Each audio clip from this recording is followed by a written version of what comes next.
el siguiente citante, que es el honorable senador Antonio Sanguino. Lo escuchamos, respetado senador Sanguino, para su intervención. Muchas gracias, señor presidente. Primero, por supuesto, saludar a los funcionarios del gobierno, al señor comisionado Miguel Ceballos, al viceministro de Relaciones Exteriores, saludar a los colegas y, por supuesto, también a quienes nos siguen desde o a través de las redes sociales en este importante debate para la paz de Colombia. Yo quiero empezar, señor presidente, haciéndole una solicitud a su señoría. Se ha vuelto costumbre que, sobre todo, el señor comisionado de paz entregue las respuestas a los cuestionarios cuando adelantamos debates que corresponden a su responsabilidad como funcionario público, unos minutos antes de iniciados estos debates. Apenas acabamos de recibir la respuesta del señor comisionado. Luego entonces atropelladamente tenemos que reaccionar a sus respuestas, que entre otras cosas resultan bastante contradictorias. En esta intervención voy a ocuparme de algunas de las respuestas del señor comisionado a las preguntas que hemos hecho para esta discusión y para este debate que hemos citado con el colega Iván Cepeda y con la compañía de la colega Aida Bella. A mí me gusta o me ha parecido bastante llamativa la definición que le ha hecho este fin de semana el columnista Daniel Samper Pizano al cargo del Alto Comisionado para la Paz. Ha dicho el columnista Daniel Samper Pizano que el título o la responsabilidad del doctor Ceballos es el de el Alto Comisionado para el Desmonte de la Paz.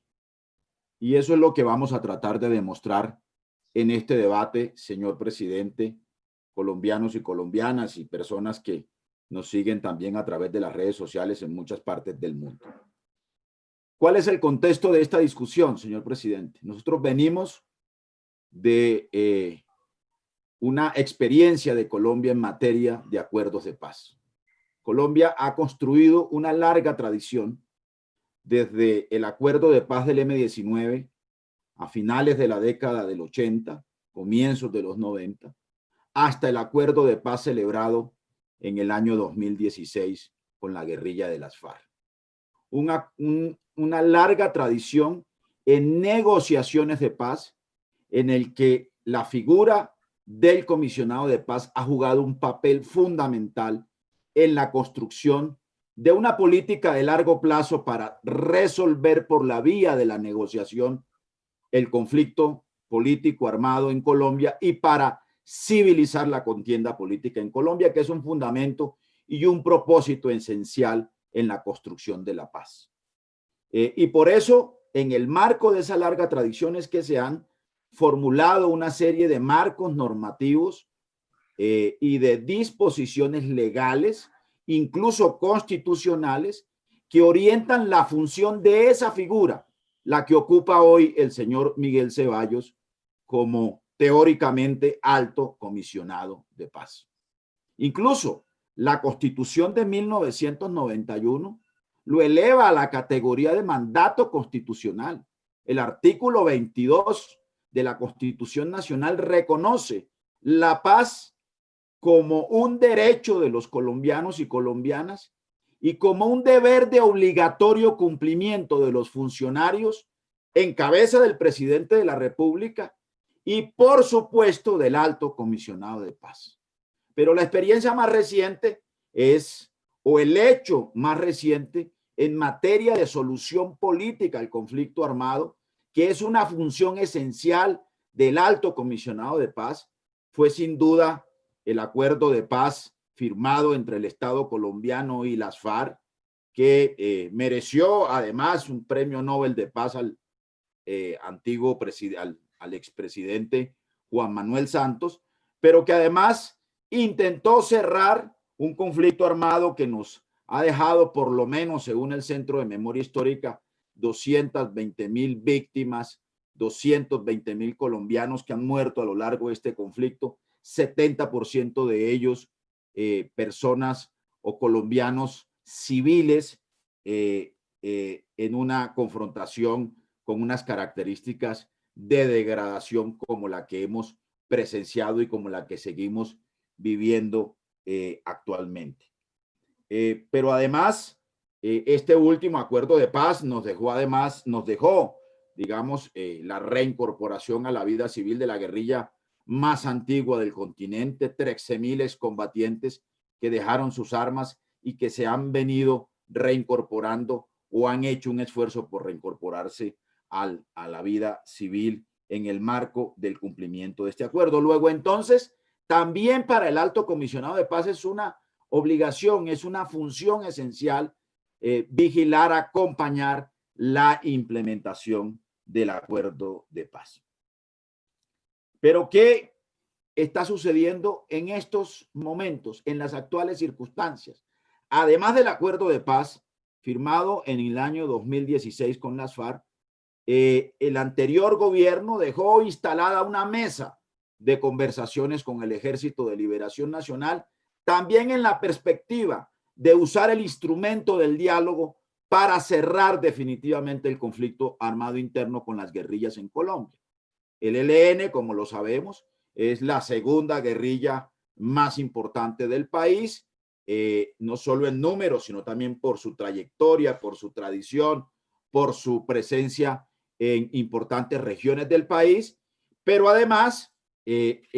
un acuerdo de paz, bien lo sabemos, con la guerrilla del ELN, cierra definitivamente el ciclo de violencia política derivada de un enfrentamiento entre guerrillas y Estado colombiano. Quiero sencillamente traer a colación para precisar o para ilustrar en qué momento se encuentra la paz del país, un informe que produjo la Fundación Ideas para la Paz el pasado 25 de mayo. La Fundación hace una radiografía del recrudecimiento del conflicto y la violencia en 9 regiones del país. Es decir, 4 años después de la firma de un acuerdo de paz con las FARC que obliga a una implementación de conjunto del mismo y con una mesa de conversaciones que se había dejado instalada con el Ejército de Liberación Nacional, lo que tiene para mostrar el Alto Comisionado para la Paz, o mejor, en lo que corresponde a sus funciones, a las funciones del doctor Ceballos, lo que nos estamos encontrando según este informe muy bien documentado de la Fundación Ideas para la Paz, es que ha habido un recrudecimiento de la violencia en 9 regiones del país, que a pesar de la pandemia, esta institución en ese informe documenta un incremento importante de la violencia en el departamento del Cauca, en el departamento de Putumayo, en el Pacífico Nariñense, en el Urabá antioqueño, en el sur de Córdoba, en el Bajo Cauca, en el sur de Bolívar, en el Catatumbo y en el departamento del Chocó. Pero además, lo más grave es que este informe reporta un aumento en un 53% del asesinato de líderes sociales comparado con el mismo periodo del año 2019. Un incremento del desplazamiento forzado de un 5% y una reactivación del conflicto armado en regiones que se creían superado el conflicto luego de la firma del acuerdo de paz con las FARC, como por ejemplo en Montes de María y en el sur de Bolívar. De tal suerte que lo que está ocurriendo en este gobierno y en cabeza del doctor Ceballos como alto comisionado de paz no es la desactivación del conflicto, la implementación del acuerdo de paz, el avance en los diálogos de paz con el Ejército de Liberación Nacional, usando como principal instrumento del alto comisionado, que es el diálogo y la negociación política, sino que por el contrario, lo que estamos presenciando es un escenario de incumplimiento de los acuerdos, un incremento de la violencia en 9 regiones del país, un aumento del asesinato de líderes sociales y de excombatientes que casi llegan a 200 exguerrilleros de las FARC y, por supuesto, como lo dice muy bien el informe de la Fundación Ideas para la Paz, una reactivación del conflicto armado en regiones en donde el acuerdo de paz había permitido su superación o por lo menos su disminución significativa. Ese es el escenario en el que estamos. Ese es el balance que puede ofrecer el doctor Miguel Ceballos en materia de su oficio en la garantía del derecho a la paz de los colombianos y colombianas. Y me parece que esa circunstancia hay que dejarla registrada en este debate, que no solo es un debate en particular sobre el episodio de los protocolos de ruptura firmados entre el Estado colombiano y el Ejército de Liberación Nacional a instancias de los países garantes y de la comunidad internacional, sino que también, por supuesto, obligadamente es una discusión sobre el balance del comisionado de paz y su actuación como el encargado de la política de paz del gobierno colombiano. No me voy a detener en detalle sobre el papel, que es el segundo asunto sobre el que me quería ocupar, sobre el papel que ha cumplido la República de Cuba en la paz de Colombia. Ya lo mencionaba mi colega Iván Cepeda de una manera también muy rápida, pero muy precisa. Pero sin duda, Colombia tiene que reconocer, y así lo reconoce el mundo. Lo reconocía además el anterior gobierno de Estados Unidos. Lo reconoce la misión de verificación y el Consejo de Seguridad de las Naciones Unidas. Lo reconocen los otros países garantes, sobre todo en relación con el último acuerdo de paz. Pero lo debemos reconocer los colombianos. Lo reconocen sectores de las más distintas orillas políticas del país, expresidentes de la República, que han actuado también y que han interlocutado con el gobierno o con los gobiernos cubanos, con la República de Cuba, en relación con su papel en la conquista del derecho a la paz de los colombianos y colombianas. Lo dijo Iván Cepeda desde 1980, en aquel episodio de la toma de la Embajada de la República Dominicana, que terminó con una negociación, también con garantes internacionales, para que Cuba recibiera, enviando un avión de Aviana de aviación, de Cubana de Aviación, perdón, a recoger a los embajadores que permanecieron secuestrados o cautivos en la Embajada de la República Dominicana, y se garantizó una solución incruenta, una solución pacífica a un hecho especialmente difícil en un gobierno que además se caracterizaba por mano dura en relación con la protesta social y que además era un gobierno al que se le adjudicó un grave cuadro de violaciones de derechos humanos en aquel entonces, el expresidente Julio César Turbay Ayala. Y después de ese episodio, en 1983, por ejemplo, Fidel Castro, presidente de Cuba, se pronunció condenando el secuestro como una práctica política de las guerrillas en Colombia y en América Latina. Igualmente, posteriormente, el propio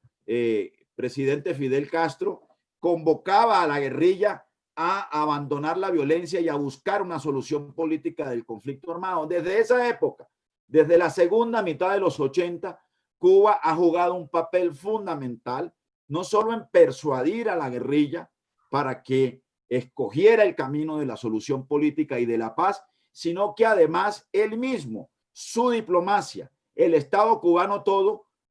ha jugado lealmente en función de lograr la paz de los colombianos y colombianas, para no hablar de la intermediación que realizó el gobierno cubano, por ejemplo, en diálogos entre el Ejército de Liberación Nacional y el gobierno colombiano desde el año 2000, luego en el 2002 también el gobierno cubano ha jugado un papel fundamental y posteriormente, por supuesto, hemos sabido del papel que ha cumplido en los mismos o en otros esfuerzos o pretensiones de diálogo con el ELN en el año 2005, incluso en el gobierno del jefe del partido Centro Democrático, el expresidente Álvaro Uribe Vélez. Allí Cuba jugó un papel de mediación importante para explorar y para adelantar diálogos en búsqueda de una negociación política con el Ejército de Liberación Nacional. Luego, el papel más importante que ha jugado Cuba tiene que ver fundamentalmente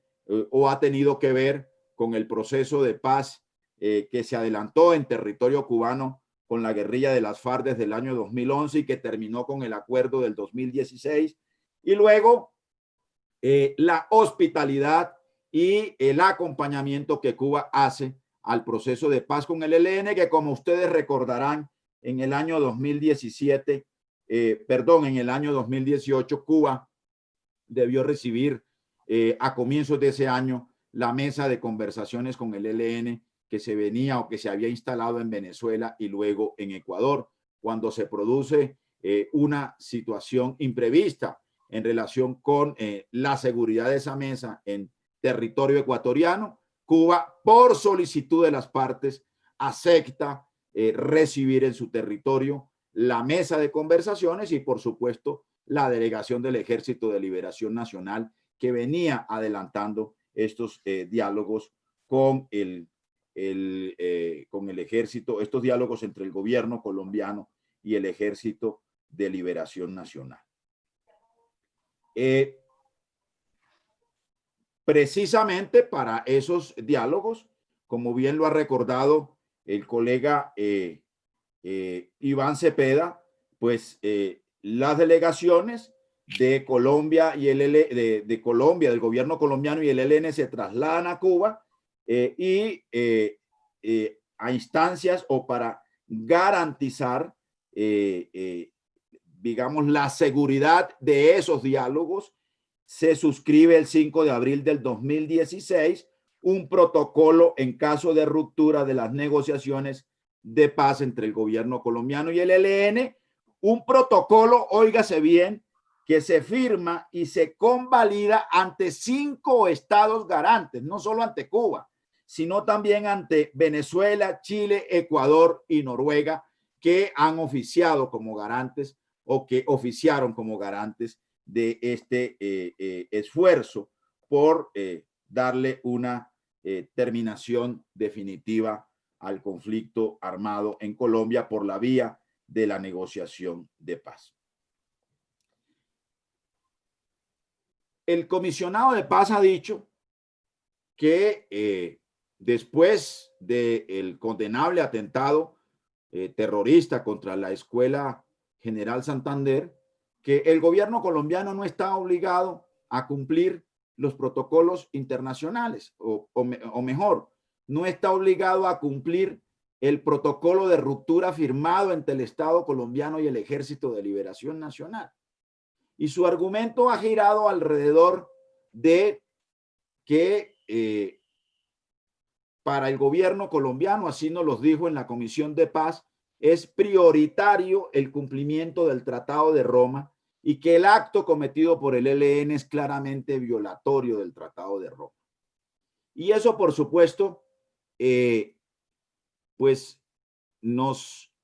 conmina y nos obliga a hacerle un recorderis al doctor Ceballos de lo que ha sido la tradición de Colombia, pero además de lo que significa la firma de un protocolo del Estado colombiano con una organización insurgente en el marco del cumplimiento del derecho internacional, que además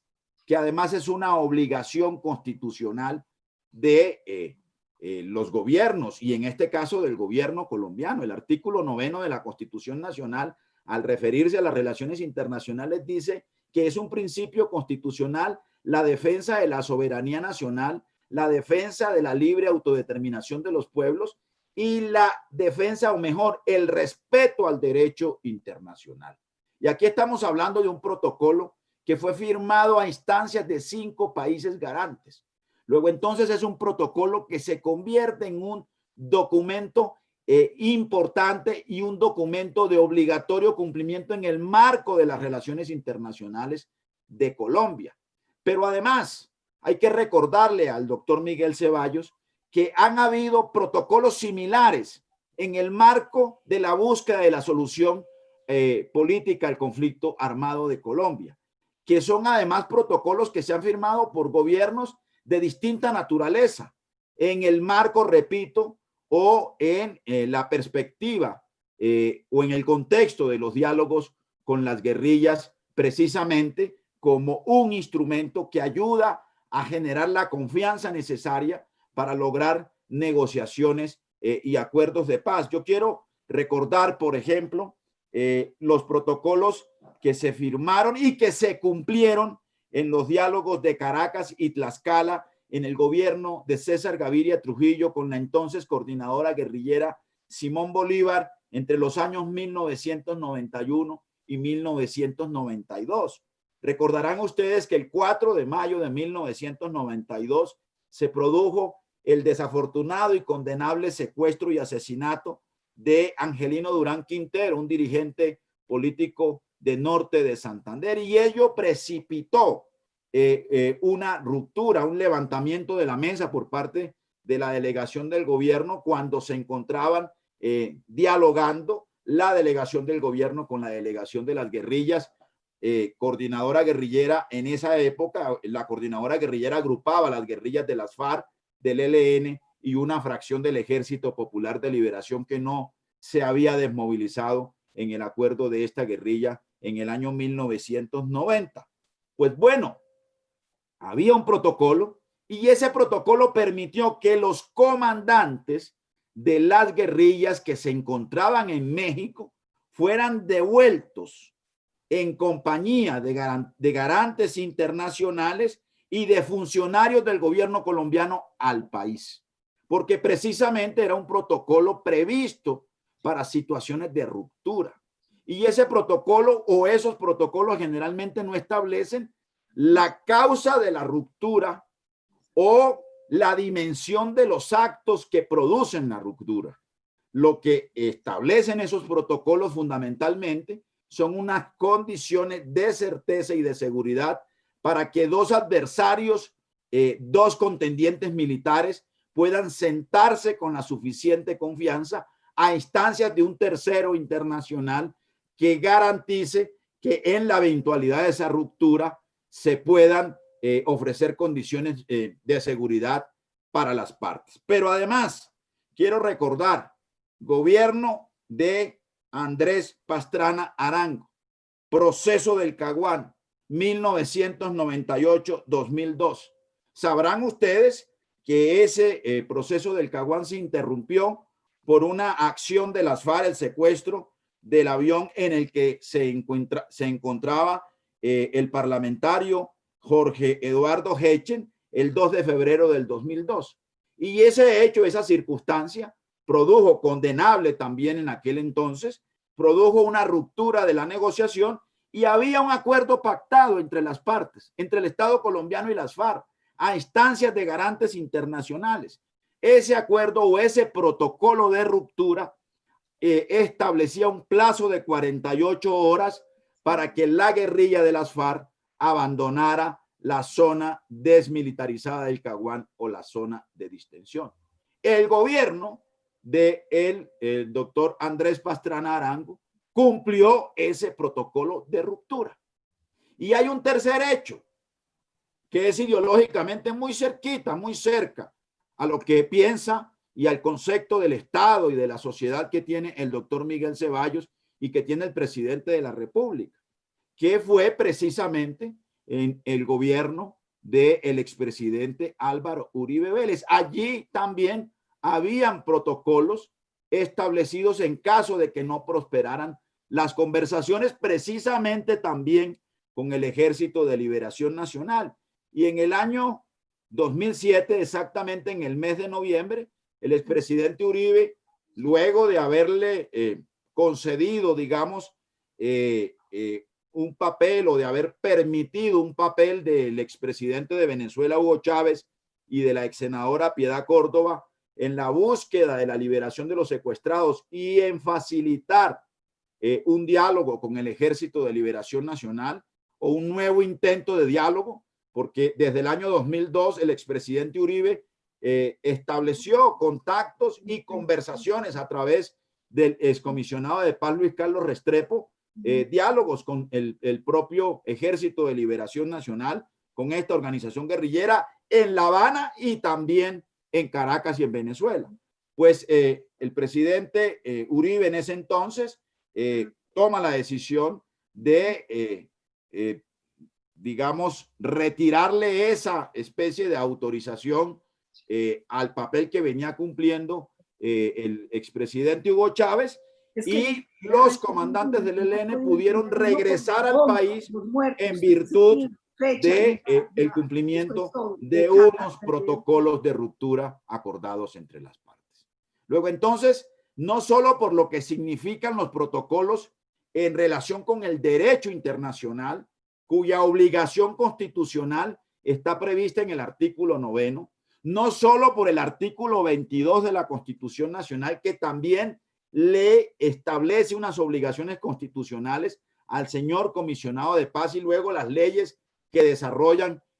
a las que me voy a referir, y la jurisprudencia que también ha habido de la Corte Constitucional en la materia, a la que me voy a referir al final de esta intervención, señor presidente, sino también por la tradición colombiana en relación con protocolos de ruptura, entre otras cosas, porque esto no solo es importante para el presente, para la coyuntura actual de las negociaciones de paz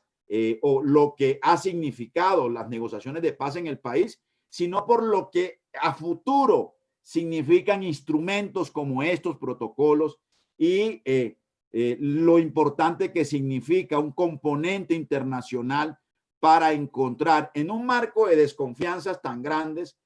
como las que hay en el país, para encontrar una solución negociada que finalmente es la solución que se ha impuesto en la realidad colombiana para resolver el conflicto. Colombia no ha encontrado otra manera para superar la guerra y la confrontación militar por razones políticas que no sea la negociación de paz, porque incluso las estrategias de guerras más feroces, las estrategias de seguridad más duras, no han alcanzado para que superemos la confrontación política armada en Colombia, que además tiene como telón de fondo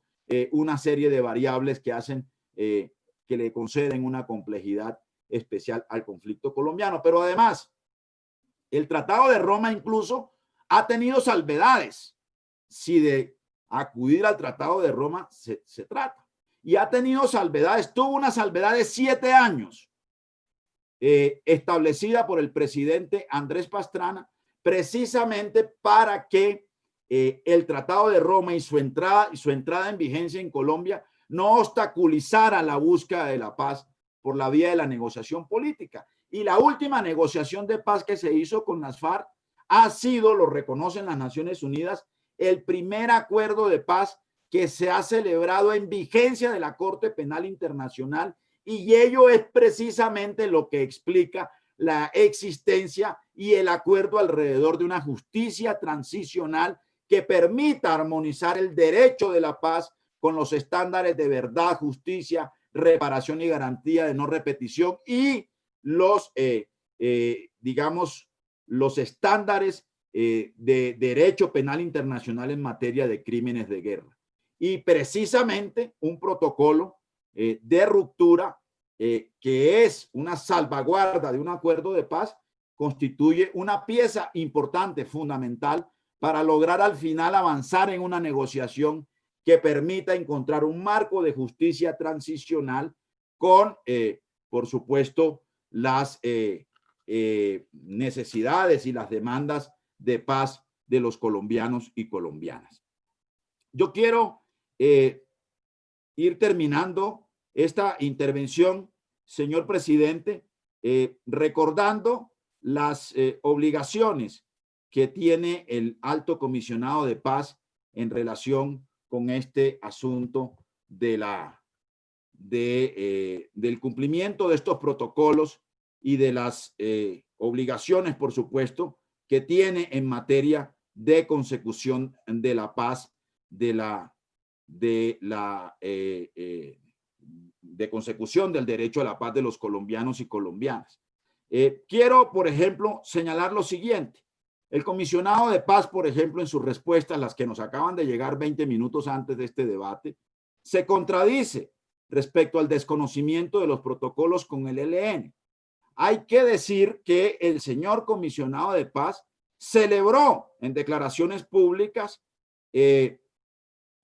la inclusión de Cuba en la lista de países que no colaboran en la lucha contra el terrorismo. Ahora la señora canciller nos ha respondido, o la Cancillería, en las respuestas al cuestionario para esta discusión, que es una decisión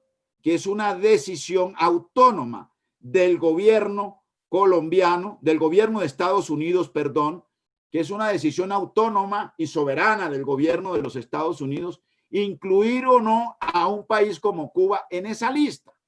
Pues lo que nos sorprende es que el señor Miguel Ceballos, no vamos a traer aquí el video de sus declaraciones, reivindica como un logro suyo, ¿no?, lo que no ha podido hacer en materia de implementar el acuerdo de paz, lo que no ha podido hacer en materia de buscar, usando el instrumento de la negociación política, una solución negociada a los otros factores de violencia política armada que hacen presencia en Colombia, en particular el proceso con el Ejército de Liberación Nacional, lo que no ha hecho con su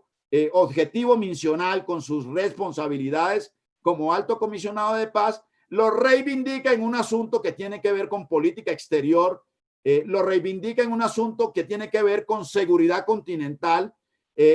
lo reivindica en un asunto que tiene que ver con una actitud hostil de Estados Unidos contra un país que ha sido aliado de Colombia en la búsqueda de la paz. Yo le quiero preguntar, le quiero dejar esta pregunta, doctor Miguel Ceballos, ¿no? ¿Quién le dio la orden a usted para celebrar la inclusión de Cuba en la lista de países proclives al terrorismo o que no ayudan en la lucha contra el terrorismo? Porque la señora canciller y la Cancillería nos están diciendo que Colombia nada tuvo que ver, pero sus declaraciones revelan una participación abierta o velada en esa decisión de los Estados Unidos. Y quisiera saber quién le autorizó a usted, porque si usted es un personero o un vocero del presidente de la República para estos asuntos, usted seguramente debe haber recibido la autorización o la orden para haber hecho esa celebración pública de una actitud hostil, repito, contra un país que nos ha permitido desde hace 30 años avanzar en la búsqueda de la paz de los colombianos. Senador Sanguino, se le ha cumplido el tiempo. Le voy a dar 2 minuticos para que logre concluir su intervención. Ya lleva 32 minutos y con mucho gusto le amplío 2 minutos más para que concluya. Sí, señor presidente. Quiero terminar con lo siguiente. Digamos, la oficina del Alto Comisionado para la Paz ha tenido,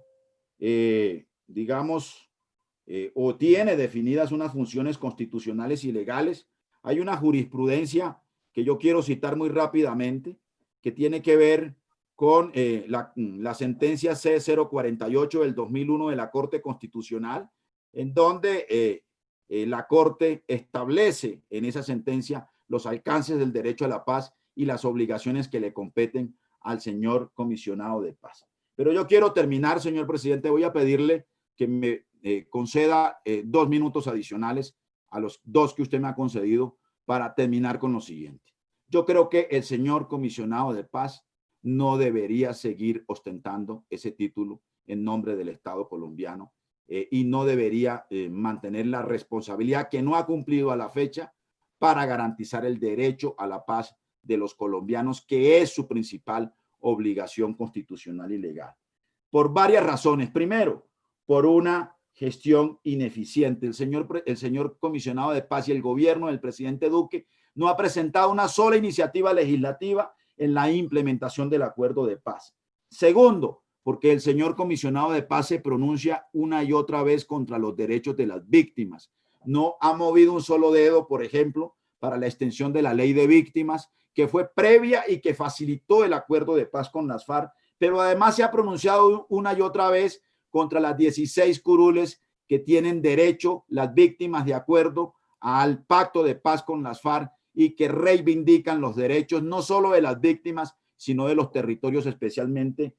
golpeados por la violencia. Tercero, porque el señor comisionado de paz no solo no ha facilitado, sino que ha obstruido el avance de un proceso de diálogo y negociación con el ELN. Cuarto, porque el señor comisionado lo ha reconocido él, se ha dedicado a hacer lobby contra Cuba y contra la comunidad internacional que nos ha ayudado en la búsqueda de la paz de los colombianos. En quinto lugar, porque el presidente le asignó el Plan Social del Cauca como una de sus responsabilidades y el Cauca hoy es el departamento especialmente más golpeado por los fenómenos de violencia y por el recrudecimiento de la guerra, con una circunstancia además dolorosa de asesinatos de líderes sociales y de excombatientes, como bien lo puede aquí corroborar el colega Feliciano Valencia. En sexto lugar, porque el señor comisionado de paz se ha puesto del lado de la política de erradicación forzosa, de que retornen las fumigaciones contra el glifosato, contra el acuerdo de paz en materia de sustitución concertada de cultivos de uso ilícito. Y en séptimo lugar, porque las respuestas del señor comisionado de paz a las exigencias de paz de los colombianos y a los requerimientos de quienes defendemos los acuerdos y a quienes en bloque consideramos como vital para la sociedad colombiana el derecho a la paz, ha sido insuficiente su respuesta en esa materia, señor presidente. Nosotros tenemos un comisionado de paz que alaba los halcones en vez de cultivar y proteger las palomas de la paz. Muchas gracias, presidente. Con mucho gusto, senador Sanguino.